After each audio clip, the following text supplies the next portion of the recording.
Hi,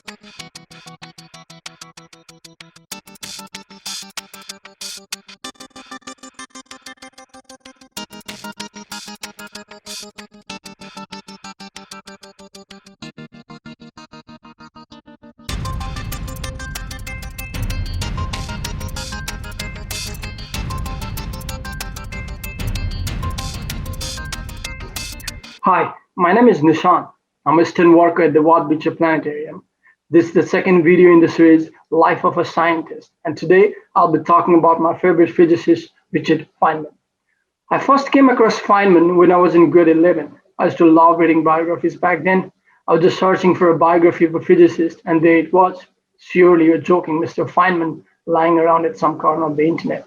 Though Feynman has been a very influential figure in the field of physics, he is rarely known by people outside. One of the main reasons might be the fact that his work is related to quantum electrodynamics, and we don't make use of his work in day-to-day life.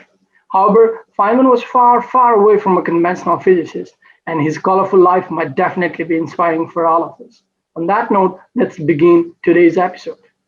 Feynman was born on May 11, 1918 in Queens, New York City. The young Feynman was heavily influenced by his father. It is said that his father had told his mother, when she was still pregnant with him, that if it's a boy, he would make him a scientist, which would later turn out to be true. His father encouraged Feynman to ask questions and taught him to be a critical thinker. From his mother, Feynman gained the sense of humor which remained with him throughout his life.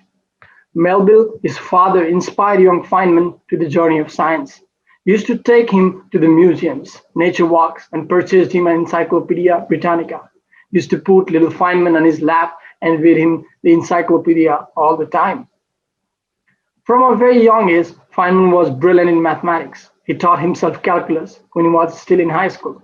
He was a very obnoxious pupil, mostly because he already knew the stuff that was being taught in the class and he was often bored. So one day, his science teacher gave him a college level calculus book and told him to sit in the back in the corner and study this book and talk only after he knew everything in the book. The book helped Feynman a lot. It showed Feynman how to perform differentiation onto the integral sign, which is a very unique way of doing integral, and it is not taught in every universities.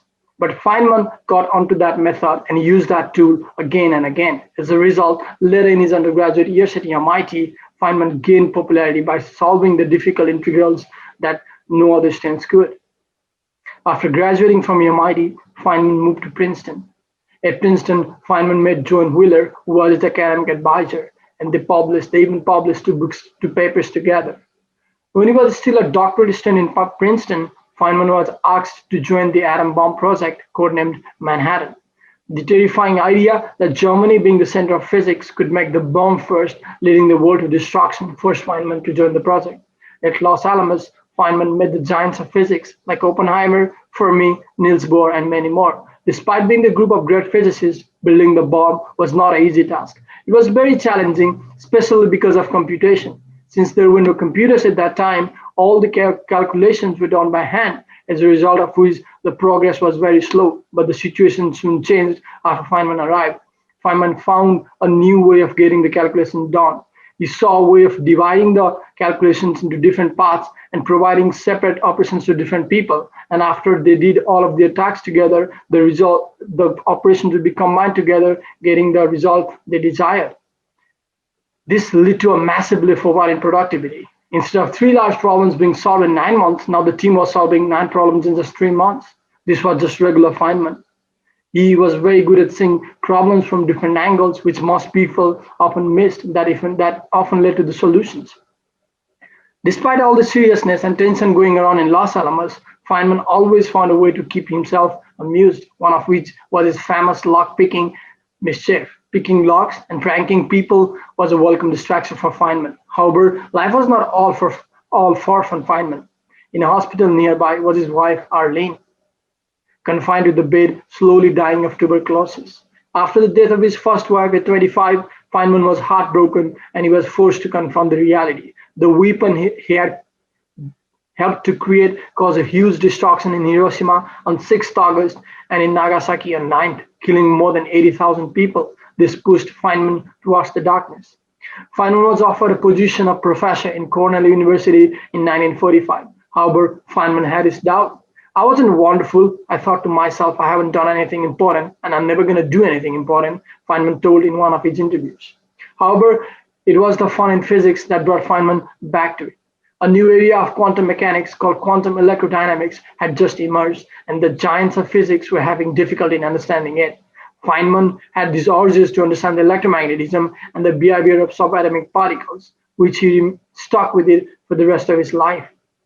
Feynman also found the solutions to some of the problems of QED.